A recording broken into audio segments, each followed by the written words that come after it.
Donc bonsoir à toutes et à tous et à toutes. On est très heureux ce soir d'accueillir Laird Hunt. Bon, moi-même je suis extrêmement émue, donc bon, ça va bien se passer. Il semble qu'on ait pris un rendez-vous avec Marie-Catherine Vachet depuis l'ouverture de Caribe, c'est-à-dire chaque année on découvre ou on redécouvre un grand auteur américain qui est exactement dans la plaque de ce qu'on veut faire avec Caribe. La première année, il y a eu Madison Smart Bell.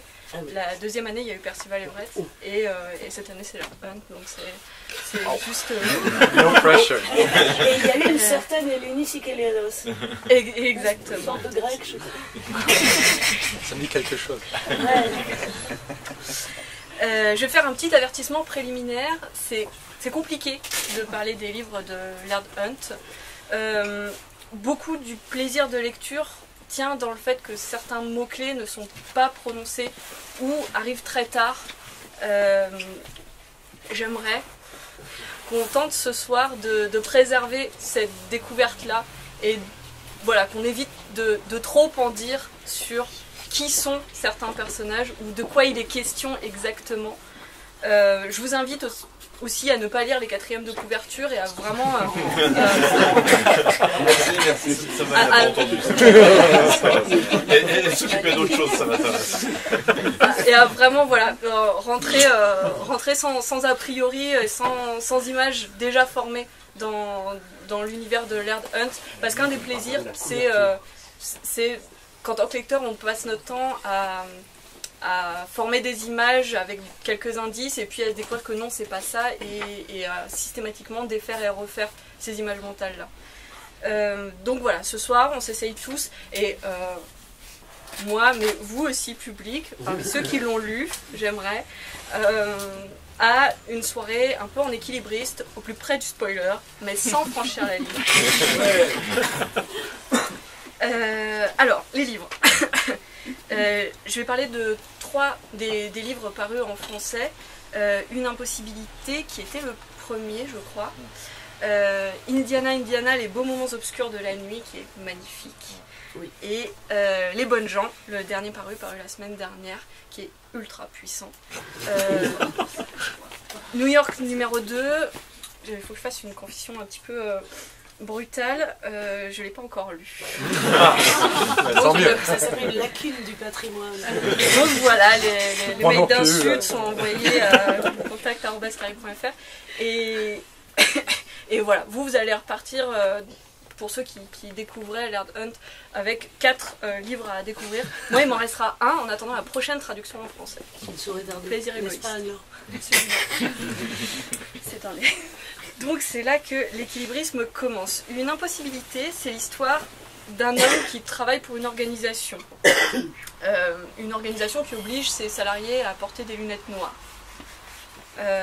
Et quand on travaille pour cette organisation et qu'on reçoit un rouleau de scotch administratif et un plumeau, on sait ce qu'on va en faire. On pense d'abord avoir affaire à un simplet au niveau du narrateur et puis en fait c'est pas ça du tout. Quand on se dit, bon, ça doit être un loser, et puis en fait, non.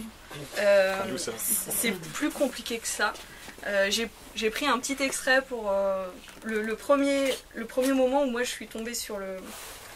où on relève la tête et on se dit, mais on est où en fait? Le narrateur vient de recevoir un de ses amis qui s'appelle John. Et ils ont décidé de sortir pour aller dîner, et ils veulent de la dinde. Et tout le monde leur dit qu'il n'y a pas de dinde. Ils pensent qu'à manger dans les livres de J'en parlerai, mais oui, il y a un rapport à la nourriture et au goût qui est assez présent. Non, je suis désolée, nous ne servons pas de dinde, dit encore un autre homme en chemise blanche et gilet noir et dont les cheveux étaient un petit peu trop huilés. Oui, mais avez-vous de la dinde? Non, nous n'avons pas de dinde, j'en suis désolée. Ah, je crois bien que vous êtes désolé, mais je ne crois pas que vous n'ayez pas de dinde. Pourquoi n'en auriez-vous pas? Nous n'avons pas, monsieur, de dinde, ni n'avons à vous fournir d'explications. Et tout ce que je vous demande, c'est une explication. S'il vous plaît, allez-vous-en, etc. Nous obtînmes, enfin, notre attitude quelque peu semblable à l'interaction que je viens de décrire, notre dinde, Ils en avaient, semblait-il, par hasard dans le congélateur. Ni lui ni moi, après l'avoir mangée tout entière, ne crut qu'il s'était bien agi de dinde, mais elle avait été qualifiée de dinde avec un enthousiasme maximal par l'homme dont John avait plongé la tête dans l'évier, et elle avait été garnie comme il se devait. Aussi, nous ne nous plaignîmes pas. Le repas fut très agréable. John me raconta un peu où il était allé et combien de temps il avait passé dans chaque endroit et avec qui. Puis il me dit qu'il était prêt à retourner travailler, mais que son activité allait désormais changer, ou changerait peut-être désormais, il l'espérait. Je levai un sourcil, il cligna de l'œil. Puis il cita quelque chose qu'il avait appris par cœur. Citer était quelque chose de nouveau pour John. Je lui dis que j'approuvais. Cette nuit-là, il s'étendit sur mon lit et je m'étendis sur mon plancher. Comme autrefois, un peu. Et voilà. Et beaucoup de choses de sens manquent, on ne sait pas ce qui s'est dit, on ne sait pas exactement de quoi il s'agit.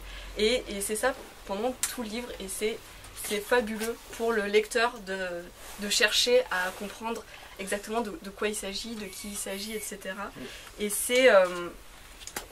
pour reprendre peut-être, c'est donc l'histoire de ses désaveux par ses chefs de cet homme-là, de son grand amour qu'il a perdu, ou peut-être pas. C'est un sac de nœuds sans aucune chronologie. Les événements ne sont pas nommés, les indices foisonnent mais ne font pas sens, ou en tout cas pas tout de suite. On pense être aux États-Unis et puis en fait non. À un moment on pense être en Inde et puis en fait peut-être pas. Le narrateur passe son temps à brouiller les pistes, à nous noyer sous des détails ou des choses qui, voire des fois il ment. Il estompe les contours. Alors c'est pareil, j'ai envie de reciter un petit extrait pour le plaisir. C'est un moment où il se retrouve face à une femme qui peut-être était son grand amour, mais on a le droit d'en douter. On ne sait pas. Elle se taisait. « Pourquoi es-tu revenue ? Je ne suis jamais partie. Je croyais que tu étais morte ou que tu m'avais trahi. J'étais morte, dit-elle. Je t'ai trahi. Je lui proposai alors que nous fassions l'amour. La conversation sur ces entrefaites retomba un instant, alors je la régalai d'anecdotes et de récits de films, et je crois qu'elle les trouva très amusants. Mes interpolations, toutefois, furent interrompues quand nous nous aperçûmes que nous n'étions plus seuls dans la pièce. Ce qui ne signifie pas que nous avions été seuls. Les murmures prouvaient clairement que non. Tous ceux qui étaient implicitement assis sur leur divan n'y étaient pas encore explicitement, en quelque sorte, et je pense que vous conviendrez que ce n'est pas du tout la même chose. En tout cas, soudain, ils étaient tous là, et s'entassaient avec nous sur le divan, ce qui signifiait, d'après nos instructions, que le moment était venu d'entreprendre la partie principale de l'opération, perspective qui me refroidissait quelque peu. Nous nous étions tenus la main, et sa main même avait changé. Je l'avais trouvée merveilleuse. Donc voilà, on a le droit de douter de tout. Je dis pas de bêtises. C'est qui ce Lervint? C'est qui le vous, là, vous en conviendrez? Excellente question. On a donc un récit flottant, étrangement triste, dans le fait d'être perdu, d'avoir perdu quelque chose d'important, d'être aussi un rouage sans vision d'ensemble, jamais d'un plan. Et puis la vieillesse, il y a quelque chose du temps qui passe, du vieillissement qui est très, très émouvant, une tristesse assez poignante. Donc ça, c'était une impossibilité. Indiana, les beaux moments obscurs de la nuit, c'est aussi un flottement, c'est aussi une certaine tristesse.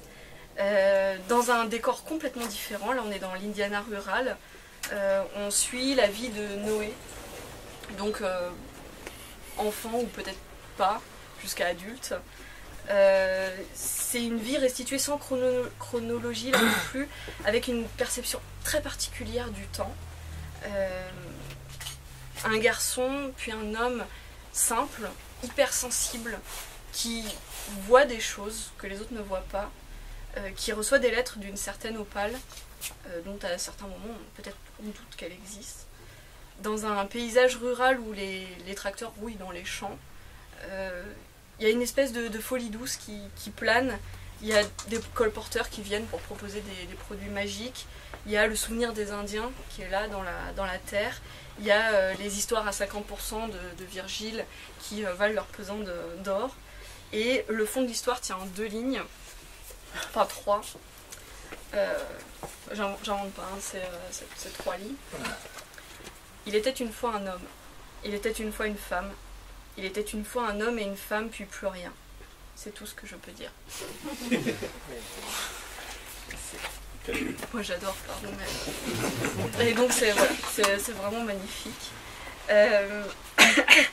J'enchaîne. Les bonnes gens, donc le dernier paru, qui nous vaut d'être réunis ce soir. C'est un roman à plusieurs voix. Il y en a une qui prend le pas sur les autres, c'est celle de Ginny Lancaster, qui revient sur sa vie, elle aussi, et déroule une pelote de souvenirs. Ginny a été séduite, jeune fille, par un beau parleur qui lui a promis le paradis, une belle demeure, une belle véranda, un beau domaine. Et effectivement, il l'emmène dans un petit coin de paradis, mais en fait, de demeure, c'est une bicoque. Et elle se retrouve là avec un mari, 2 filles, un garçon, 2 hommes pour aider à élever les porcs. Et donc des porcs qui sont l'obsession de Linus Lancaster, son mari. C'est plutôt une bonne fille, Ginny, et elle fait contre mauvaise fortune bon cœur. En fait, pas tant que ça. Parce que par-dessus l'évocation de ces temps-là, de cette ingénuité, de cette naïveté de la jeune fille, du soleil, des champs, des fleurs, il y a la voix de la vieille Ginny, qui sait déjà ce qui s'est passé, et qui prophétise déjà que quelque chose de malsain est à l'œuvre, quelque chose d'atroce a été commis, ou va être commis. Et c'est un roman sur cette roue infernale de la violence où les victimes deviennent des bourreaux à leur tour et où finalement tout le monde est souillé par la même chose. Et tout le monde est marqué par ce qu'il a subi autant que par ce qu'il a commis. Et les personnages sont marqués jusque dans leur chair, vraiment. C'est au début un moment qui est assez intéressant où son mari, je crois, lui dit reste pas dans l'ombre. Non, c'est pas son mari. C'est plus tard. Quelqu'un lui dit reste pas dans l'ombre, viens te mettre au soleil. Et le mot ombre réveille quelque chose en elle. Le mot ombre est prononcé et réveille quelque chose. Et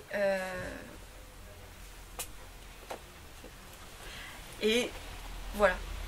Si je disais que dans mes premiers jours, il y avait une prairie où j'allais marcher avec les filles, Cléo Mésigna, pour chercher des pâquerettes, et que nous y restions assises parfois le matin pour confectionner des colliers assez longs pour rejoindre Louisville, vous auriez raison de me regarder droit dans les yeux, mes yeux pleins d'ombre, et de me dire que vous ne me croyez pas. Si je vous dis qu'en ce temps-là, j'allais regarder les poulains nouveau-nés, encore tout dégoulinants avec Cléo Mésigna à mes côtés, ou moi au leur, et que nous cueillions pour notre table de grosses tomates dans le jardin du petit Alcofibras, que nous jouions ensuite à les peser dans la cour sur les balances de marché, que nous allions au bois chercher des champignons, restions allongés, étalés sur le dos comme des crêpes au bord du ruisseau, que nous nous donnions la main pour sauter à pieds joints comme des fées, que nous agitions ensemble les bras comme des jets bleus leurs ailes, ou gardions le visage levé vers le soleil pour goûter la neige, comme les 3 dents d'une même fourche, vous diriez, et j'acquiescerais de la tête, que cela ne peut avoir été. Une ombre a tout recouvert à présent. Il y avait déjà une ombre suffisamment profonde pour qu'on s'y noie alors, pour me noyer moi et ces filles, noyer le petit Alcofibras, noyer ces pâquerettes, cette prairie, ces tomates, ce soleil. Cléo Mésigna m'aidèrent à m'installer dans la maison de Linus Lancaster. Elles m'aidèrent quand il commença à me faire venir dans sa chambre. Elles m'aidèrent, mais jamais je ne les aidais. Pardon. Et voilà, bon, je ne vais pas trop en dire, mais c'est exactement ce qu'on aime à Caribe, c'est puissant, il y a une très belle dimension poétique et onirique, et en même temps c'est dur, c'est très dur, voire trash par moments. Et voilà, est-ce que vous voulez commenter, et puis après on passe à des vraies questions. Tu peux lire oui, je vais lire peut-être l'extrait en anglais. Oui. If I say that in my early days there was a meadow where I would walk with the girls Cleomé and Zinnia to look out for daisies, and where we would sit together of a morning and make chains that could have stretched all the way to Louisville, you would be right to look me square in my shadowy eye and say, you don't believe me. If I tell you that in those days I would go to look at the colts when they were dripping fresh, with Cleomé and Zinnia to my sides or me to theirs, and that we would pick big tomatoes for the table out of little Alcofabras' gardens, and play in the yard at weighing them on the market scales, or go together to the woods to look for mushrooms, or lie as flat as you like on our backs by the creek, or hold hands and skip like fairies and flap our arms together like blue jays, or hold our faces up to the falling snow like 3 fingers of the same fork. You will say, and I will nod, that it cannot have been. There is a shadow covers it all now. There was already shadow deep enough to drown in back then. Drown me and those girls, drown little Alcofabras, drown those daisies, that meadow, those tomatoes, that sun. Cleome and Zinnia helped me get settled at the home of Linus Lancaster, and they helped me when he commenced to have me into his bedroom. They helped me, but I never helped them. Du coup, il y a une approche narrative qui est très particulière, enfin, qui vous est très personnelle et qui se retrouve dans tous les romans. Les romans parlent de choses très simples finalement. C'est une fois qu'on a mis les mots dessus ou qu'on a formé les images, c'est très simple. Mais on tourne autour pendant tout un livre avant de parvenir à les saisir. Et les narrateurs, tous les narrateurs ont la manie de brouiller les pistes, de ne pas dire les choses tout en affirmant vouloir les dire. Il y a un art du demi-mot incroyable. Et le narrateur du coup morcelle la vérité, la découpe en petits morceaux et la cache sous des souvenirs heureux, sous des fables, des histoires, des paraboles. Et c'est ça qui est vraiment brillant et très, très personnel, je trouve, dans Une impossibilité, on a un narrateur qui a pris beaucoup de coups sur la tête, qui est lui-même un rouage d'une organisation qui travaille le secret, qui a l'habitude de voir des indices partout, des messages codés partout. Il y a presque une déformation professionnelle à ne pas dire les choses, ou à mentir carrément. Dans Indiana, je m'avance peut-être, mais il y a un aspect petit monde rural où tout le monde sait très bien ce qui s'est passé. Et du coup, personne ne le dit clairement parce que ça fait plaisir à personne d'en parler. Dans Les Bonnes gens, c'est essentiellement la culpabilité, je pense, qui pèse, qui empêche Ginny d'affronter de face ses démons et ses souvenirs. Cette approche-là, ça se rapporte toujours aux mécanismes les plus troublants du cerveau, la mémoire, le rêve, l'absence de chronologie dans les images, l'inconscient aussi.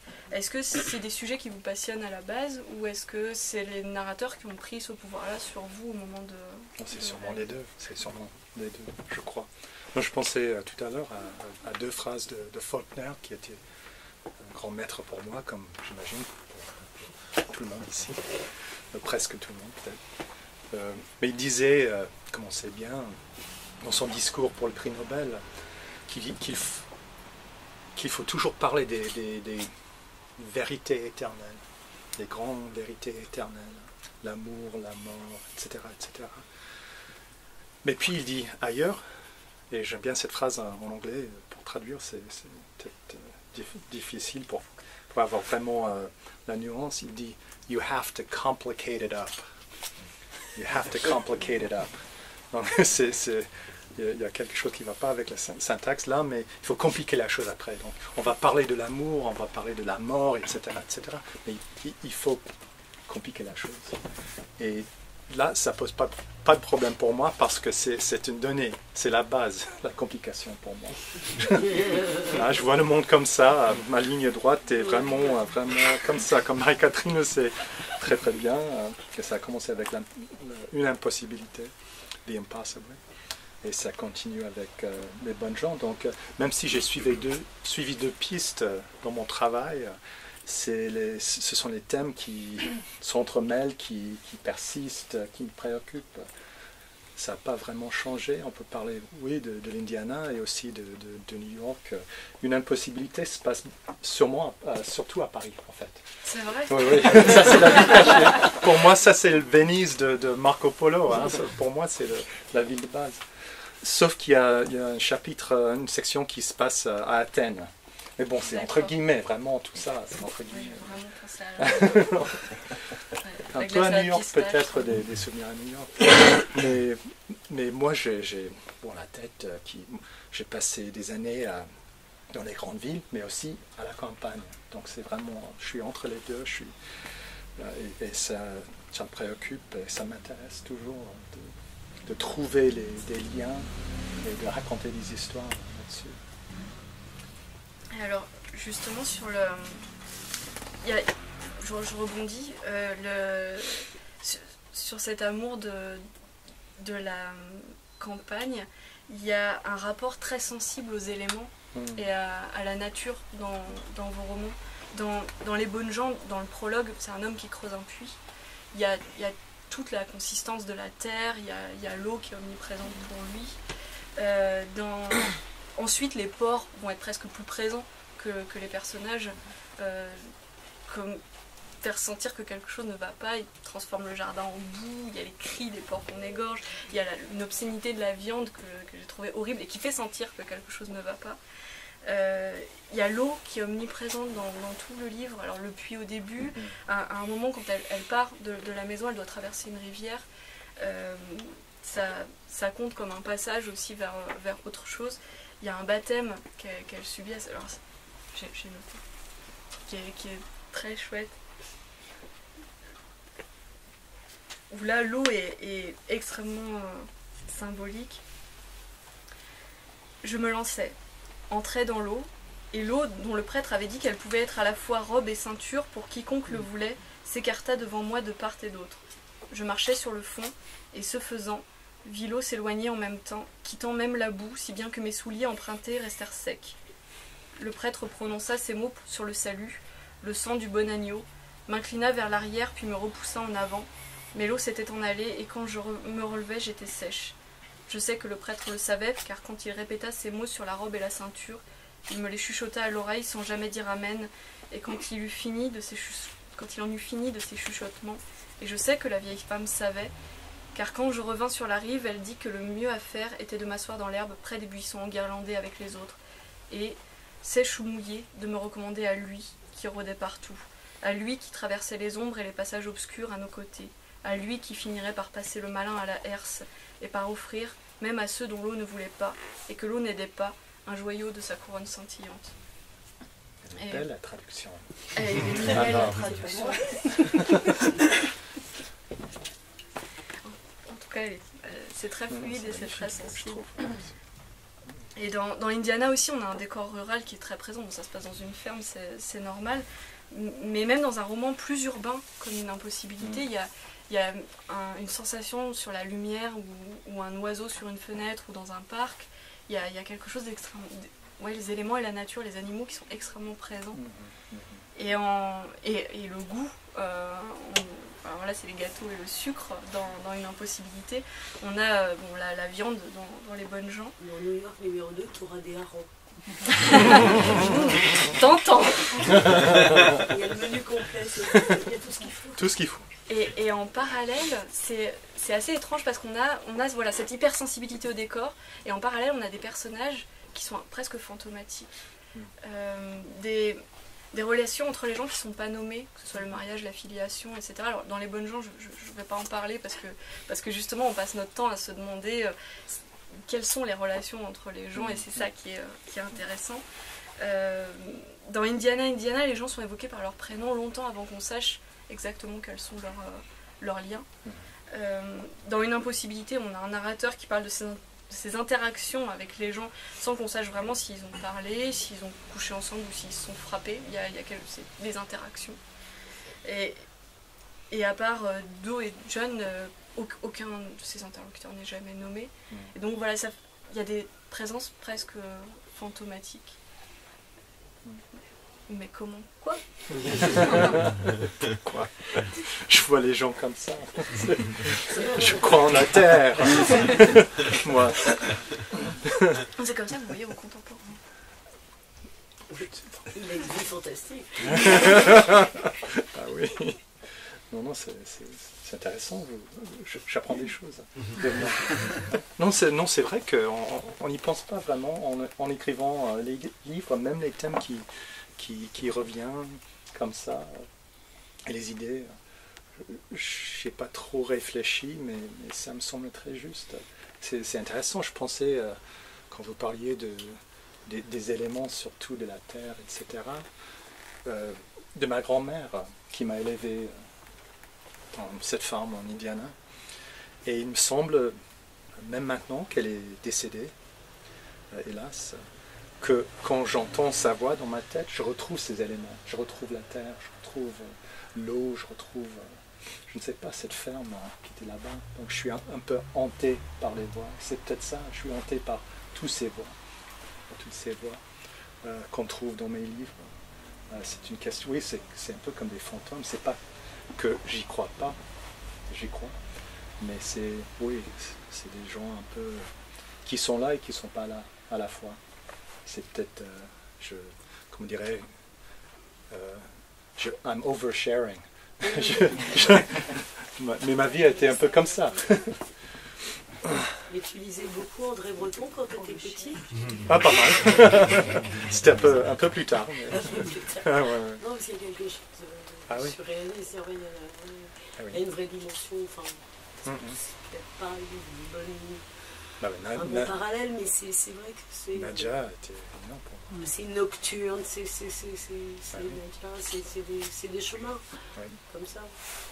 J'ai toujours un recul, le recul du mec qui écrit des romans. Je suis toujours à côté à regarder le monde qui passe. Et la scène aussi. Justement, sur le surréalisme, il y a des histoires, il y a des fables qui sont racontées par des personnages à l'intérieur du récit, et puis qui reviennent, qui s'incarnent dans le récit. Dans Indiana, on a les histoires à 50% de Virgile. 50%, c'est qu'on les comprend à 50% et on les comprend pas à 50%. Il y a celle des colporteurs qui racontent aussi leur façon de voir. Dans Les Bonnes gens, il y a le personnage d'Alcofibras, par exemple, qui est pas vraiment un personnage. Enfin, moi, en tant que lectrice, je sais pas exactement. Personnellement, j'ai aucune image mentale d'Alcofibras. Parce qu'à plein de moments, il a pris une image différente. Mais il est celui qui raconte l'histoire. Et c'est ce symbole-là qui est puissant. Et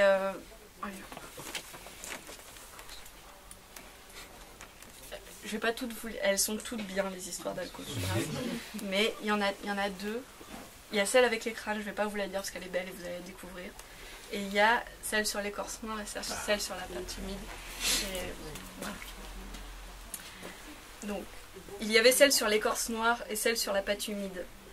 Dans celle de l'écorce noire, un homme trouvait un morceau d'écorce noire dans la poche de son manteau et la jetait, mais quand il remettait son manteau, elle était toujours là. Il lançait l'écorce au fond d'un puits et elle était toujours là. Il la lançait dans le feu, mais rien n'y faisait. Alors qu'il s'apprêtait à lui donner des coups de marteau, le morceau d'écorce noire ouvrait un œil et le regardait. Alors elle refermait son œil et l'homme empochait l'écorce qui, dès lors, ne devait plus le quitter. Dans l'autre histoire, sur la pâte humide, une femme s'apprête à cuire un gâteau. Elle sort les ustensiles, étale la pâte et la met dans le moule. Une fois la pâte dans le moule, la femme la regarde et se met à pleurer. Les larmes tombent sur la pâte boit les larmes jusqu'à plus soif, et en quelques minutes, les larmes remplissent le moule. Une fois le moule plein, la femme sèche ses larmes, ôte son tablier et sort de la maison pour ne jamais revenir. De retour à la maison, les autres habitants trouvent le moule à gâteau avec, dedans, un bout de pâte humide tout recroquevillé comme une espèce de noyer. Dans une autre version que racontait Alcofibras, la femme ne partait jamais.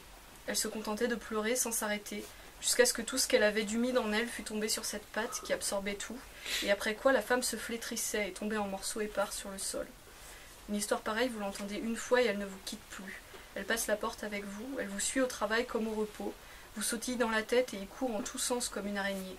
Vous croyez que ce n'est pas grand-chose, une histoire comme ça. Vous croyez l'avoir oubliée et une semaine après, elle est toujours là. Un an après, elle y est encore. Et plus de la moitié d'une vie plus tard. Une histoire comme ça, ça vous pénètre et une fois que ça commence, ça ne s'arrête plus. Vous avez si vous voulez. there was one about black bark and one about wet dough. In the one about black bark, a man found a piece of black bark in his coat pocket and threw it away. But the next time he put on his coat, it was there again. He threw that bark down a well, and it was there again. He threw it into the fire, and there it was. When he went to hit it with his hammer, the piece of black bark opened its eye and looked at the man. Then it closed its eye, and the man lifted it up careful and put it in his pocket and never went anywhere without it again. In the one about wet dough, a woman was fixing to bake a pie. She got out her necessaries and rolled out her dough and put it into her dish. When she had it into her dish, she looked at it and commenced to cry. The tears fell on the dough, and the dough drank the tears until it could drink no more, and before long the tears had filled the dish. When they had filled the dish, the woman dried her eyes and took off her apron and walked out of the house and left that place forever. When the people who lived in the house with the woman came home, they found the pie dish and a piece of wet dough all curled up inside it like something drowned. In another way, Alcofabras told it, the woman never got to leave that place.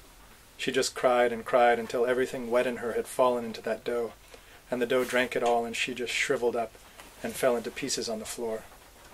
You hear something like that and it walks out the door with you. It follows you out the door to your work or your rest, then jumps into your head and runs around inside it like a spider.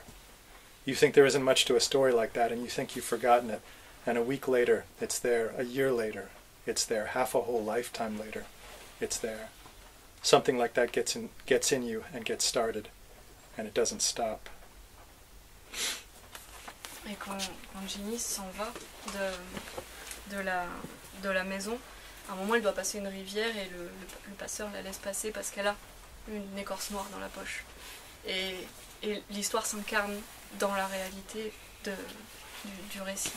Et justement, est-ce que l'incarnation de ces histoires, c'est pour vous une action directe de l'imaginaire sur la réalité, ou est-ce qu'au contraire c'est une échappatoire pour des personnages qui s'échappent dans l'imaginaire pour pas affronter la réalité?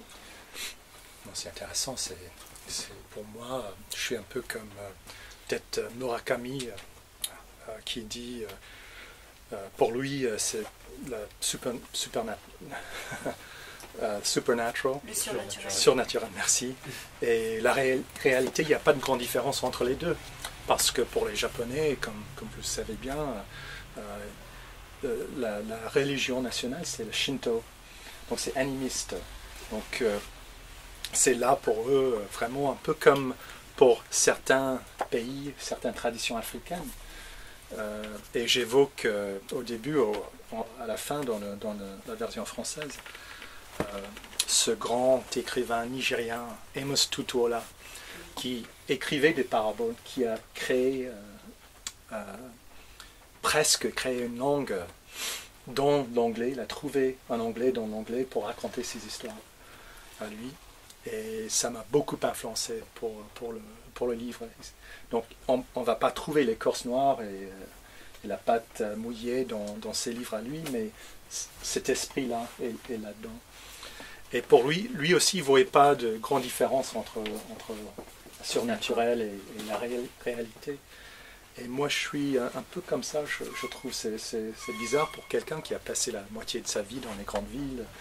Et même en Indiana, où on est très chrétien, mais moi, je suis assez animiste, finalement. Je crois... Pardon. Qu'est-ce que j'ai dit? Pardon. Mais non, et c'est vrai que dans tous mes livres, je l'ai constaté il n'y a pas longtemps, on trouve les gens qui voient des choses que les autres ne voient pas. Et je ne savais pas, je n'étais pas au courant que toujours il y a là-dedans.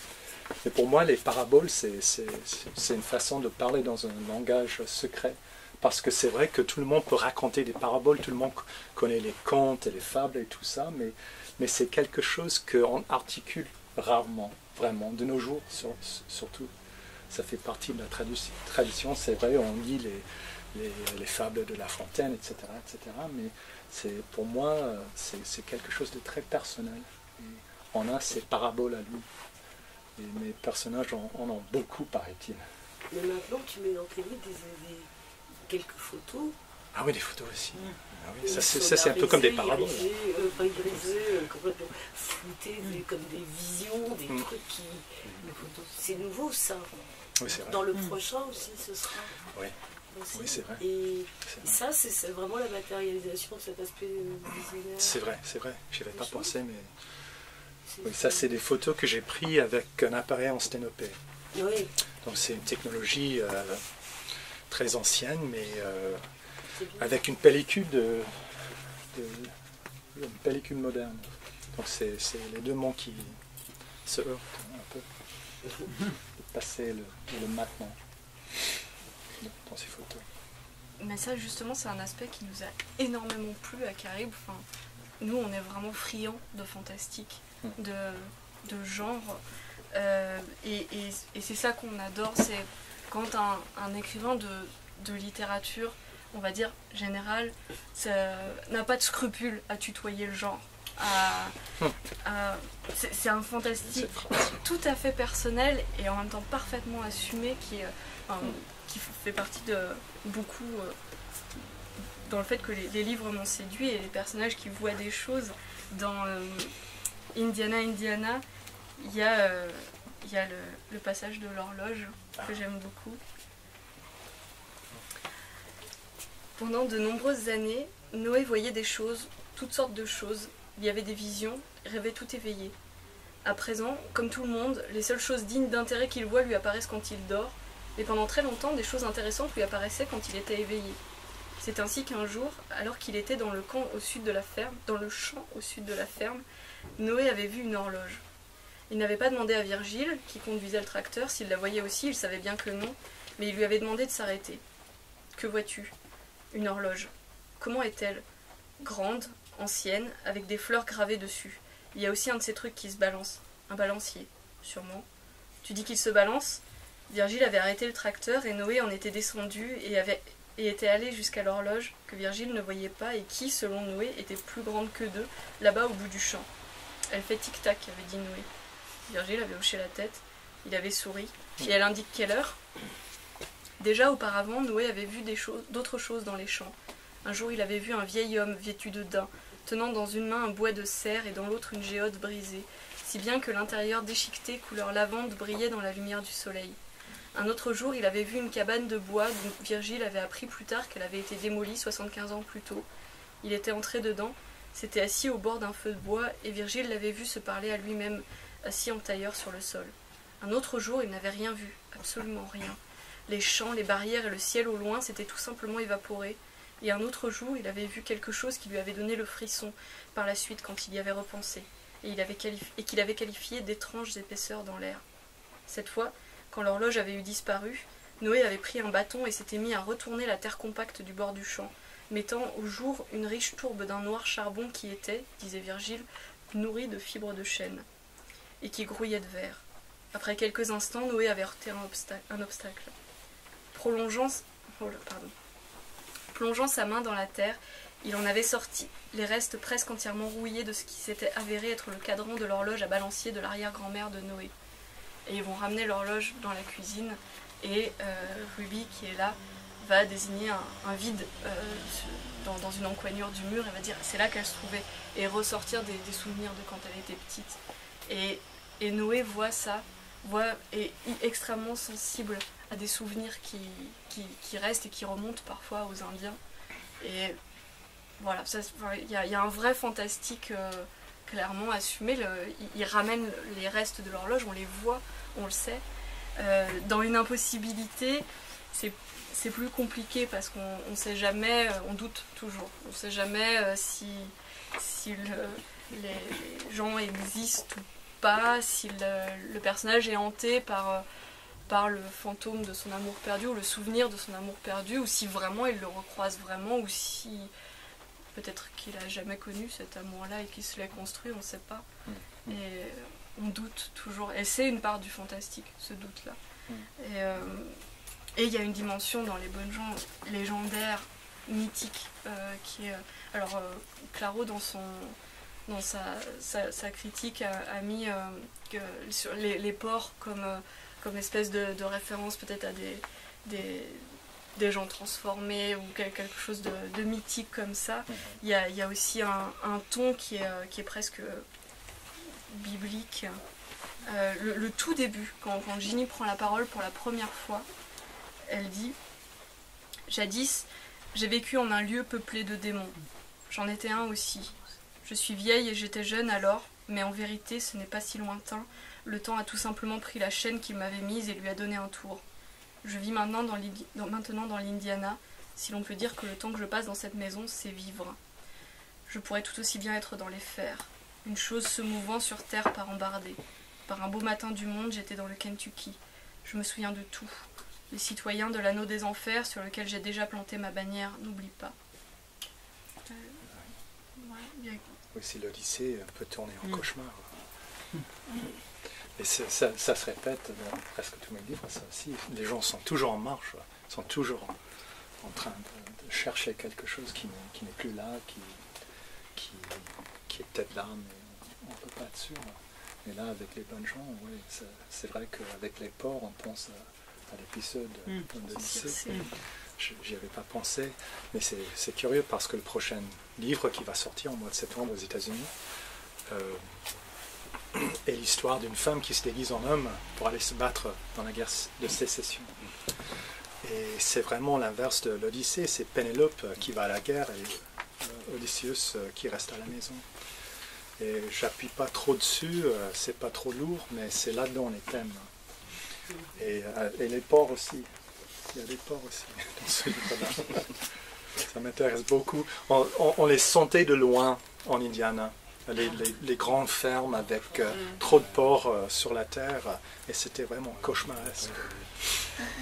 Oui. Mais, non, restons pas là. Sur les porcs. D'une manière générale, les narrateurs ne sont pas fiables. Ils mentent, ils reconnaissent qu'ils ont menti, mais c'est trop tard, on a déjà construit des images et puis il faut les défaire. Ils se mentent plus qu'à eux-mêmes qu'au lecteur. Enfin, le lecteur a un dommage collatéral, par exemple. Mais c'est une approche des événements par la bande qui est à la fois perturbante pour le lecteur et extrêmement savoureuse. On passe notre temps à essayer de donner sens à des indices, à des petites choses. Et quand on a fait une image, qu'on se dit c'est ça, l'auteur ou le narrateur nous donne une pièce du puzzle et on se rend compte que ça ne va pas. Il faut refaire dans notre tête d'autres... pour moi, Alcofibras a pris tout un tas de silhouettes, de peaux différentes. Oui, c'est vrai qu'il est pluriel. Et au final, le puzzle aura plus de blanc que de pièces. Quand on a reçu Jaume Cabré en septembre, c'est un auteur qui disait qu'il part du principe que son lecteur n'est pas idiot et qu'il ne veut pas qu'il s'endorme pendant sa lecture. Est-ce que c'est votre projet ça, aussi? Pas mal, hein. Oui. Non, j'ai toujours été convaincu que mes lecteurs étaient plus intelligents que moi. C'est sûr. Non, j'ai beaucoup de respect pour mes lectures. Mes lecteurs, pardon. Et non, c'est sûr. Mais comment écrire un livre simple, un livre sans complexité? Je ne sais pas, je pose la question, c'est possible? Il y a beaucoup d'auteurs aussi qui savent faire ça. Ah oui, c'est vrai. Je les lis pas. Mais, enfin, pourquoi faire, finalement? Si on a le choix, pourquoi faire? Je préfère la complexité. C'est sûr. Nous aussi. Heureusement. Est-ce que vous avez des questions? Moi, j'en ai encore une ou deux, mais c'est pas les plus importantes. Mais justement, cette complexité, ce qui est étonnant, c'est que, en tout cas pour les livres qui sont parus en français, on l'a à la fois avec des personnages cultivés, un peu tordus, dans New York numéro 2 ou dans Une Impossibilité, mais on l'a aussi avec des personnages très simples. C'est-à-dire que en fait, c'est pas ça qui va rendre le livre simple ou complexe en fait, parce que dans les deux cas, on sera face à des intrigues complexes ou face à un livre qui nous échappe en partie. alors que la psyché du personnage, elle est quand même assez tranchée. Dans Indiana et dans Les Bonnes Gens, ce sont des personnages très très simples, qui sont pas du tout érudits, dont toutes les prises de parole sont très simples.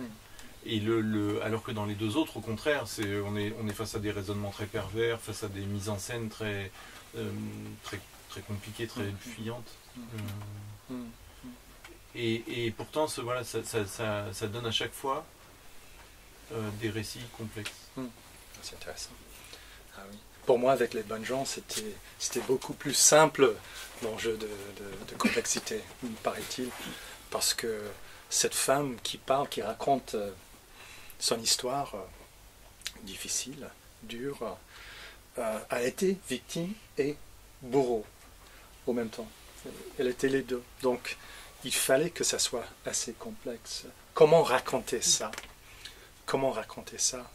On met le pied où exactement quand on raconte une histoire comme ça? Et donc, ça c'était l'enjeu pendant que j'écrivais cette section. Et pendant longtemps, Les Bonnes Gens étaient que la voix de Ginny, cette voix centrale. J'ai écrit cette section assez rapidement. Dans 5-6 semaines, j'avais la voix dans la tête. Et l'idée qui m'est venue d'ailleurs d'un très grand livre qui s'appelle Le Monde Connu de Edward P. Jones, qui raconte, c'est un roman de 400 pages, il raconte tout au début une anecdote, c'est deux femmes qui se parlent et l'une d'entre elles raconte qu'il y avait une femme vraiment assez perdue à la campagne qui vivait avec son mari et deux jeunes esclaves. Et un jour, le mari est trouvé mort et les deux jeunes esclaves deviennent maîtresses. Et je me suis dit, et puis l'anecdote s'arrête, et le livre va ailleurs. Et je me suis dit, et si je racontais son histoire 50 ans plus tard, je le ferais comment exactement? Et donc, j'avais tout de suite la voix qu'il fallait. Je ne sais pas, ça m'est venu. Et c'est pas... Au début, je disais que c'était la voix de ma grand-mère. Mais non, c'était pas sa voix à elle. C'était sa voix qui était hantée par les voix de ses ancêtres, un peu. Des phrases qui sortaient ici et là, comme ça, des tournures de phrases.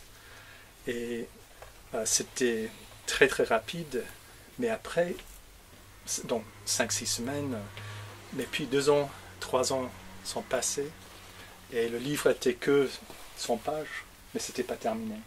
Parce qu'on ne peut pas écrire un roman sur l'esclavage avec une seule voix, me semble-t-il. C'est pas l'histoire d'une seule voix. Et donc, petit à petit, j'ai commencé à entendre la voix de Zinnia, une des jeunes esclaves qui parle. Et c'est pas qu'elle va raconter sa version à elle exactement de ce qui s'est passé, mais elle va prendre la parole, elle va parler. Et puis, 2 voix c'est bien, mais pourquoi pas 3? Et puis 4, pour avoir quelque chose de polyphonique. Et donc, la complexité du roman est venue vraiment assez facilement dans ce cas-là. Donc, oui, c'est des données assez simples, mais après, pour avoir une polyphonie, il faut avoir de la complexité là-dedans, semble-t-il. Est-ce que vous avez d'autres questions? Moi, c'est pas trop une question, mais c'est intéressant ce que tu disais sur l'intelligence du lecteur, parce que j'ai lu un texte aujourd'hui de Calvino, où il dit exactement ça. Il dit, moi je pense que le lecteur est plus intelligent que moi. Et on sent bien qu'il ne dit pas ça pour flatter le lecteur. Il veut dire que le lecteur est vraiment intelligent au sens où il y a des choses qu'il ne va pas comprendre, mais il sait aussi quand il ne comprend pas, il sait quand il y a des allusions, voilà, et donc il fait sa lecture. Et la force du livre, c'est que c'est un livre qui tout de suite s'adresse au lecteur, qui lui dit je vais te donner des indications de lieu, de date. On est aux États-Unis, on est dans le sud, en 1860. Et à partir de là, on va entrer dans un monde tacite. J'ai pas besoin de t'en dire plus. Tu peux très bien trouver des choses, et donc je vais t'obliger en fait à lire à tâtons. Et c'est une drôle d'expérience comme ça de lire à tâtons. C'est-à-dire qu'il y a des choses qui ne sont pas dites, et donc on se demande tout le temps, mais elles ne sont pas dites parce qu'elles sont interdites, tabous, ou parce qu'elles sont évidentes. Elle n'est pas prête à les dire. Voilà, parce qu'il y a le médium de cette voix-là, et donc le lecteur est obligé à la fois de savoir, de deviner et d'oublier pour pouvoir avancer dans le récit. Et de faire une vraie lecture de texte, c'est-à-dire que par exemple quand il y a un pronom possessif, si on dit « ses filles », c'est pas juste... voilà, il faut arriver à entendre autre chose. Qu'est-ce que ça veut dire? Est-ce que c'est plus profond que ça? Est-ce que c'est plus douloureux que ça? Et il y a ça pour plein de choses. Enfin, bon, c'est un livre qui est sur les couleurs, enfin, il y a sur les fleurs, etc., sur la nature, c'est en permanence, il y a tout le spectre des couleurs est décrit comme ça, et donc le lecteur, au bout d'un moment, enfin, il a des éléments, et c'est un secret de Polichinelle, c'est ce que je disais aussi dans mon papier, mais ça permet au texte d'avoir un équilibre qui est parfait, qui est, si on enlève voilà, une petite paille dans une balle de foin, on peut quand même arriver à y mettre le feu, enfin bon, c'est quand même quelque chose de... Enfin, qui est une vraie expérience pour le lecteur, je trouve. Merci. Et l'exercice de faire trembler la barre du spoiler sans la faire tomber. Oui, c'était excellent. C'est reculé comme ça. Ah oui. En fait, pareil, c'est pas vraiment une question, mais c'est... Bon, j'ai pas lu le dernier, j'ai lu les précédents. J'ai l'impression quand même que tu as cité Faulkner tout à l'heure, et en fait, j'ai l'impression que la complexité qui est mise en scène et qui se dégage du livre vient précisément que tu es on est dans le présent des personnages.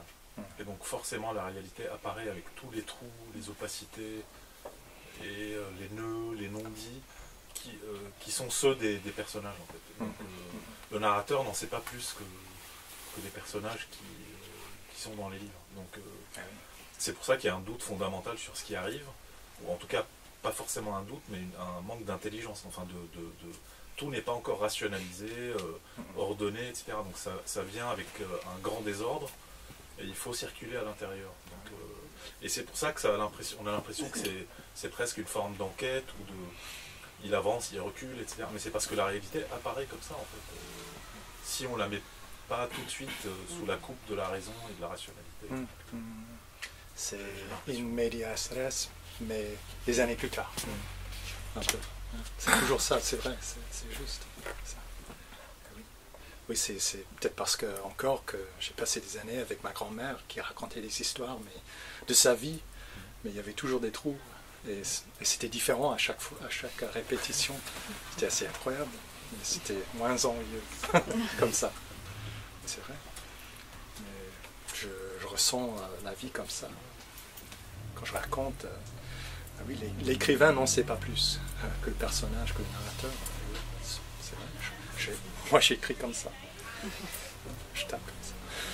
Il faut souligner, c'est quand même très drôle. Hein. Je veux dire, moi, le premier, je riais vraiment très très souvent.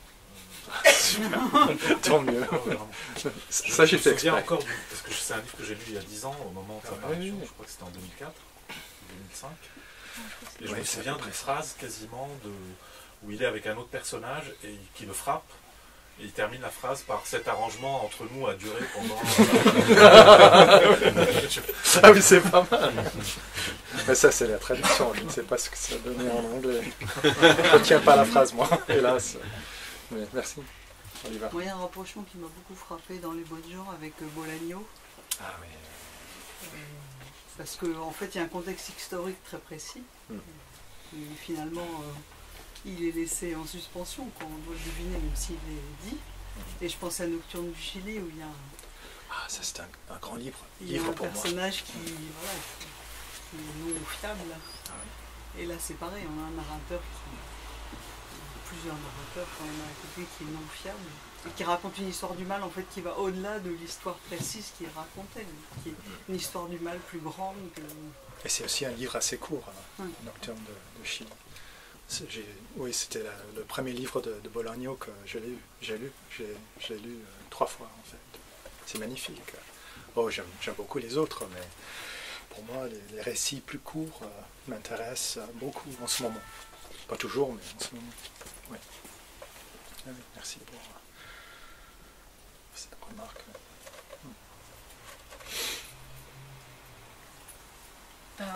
Pour continuer, je vous invite à boire un verre, fumer, et puis n'hésitez pas à vous jeter sur les livres. Merci beaucoup.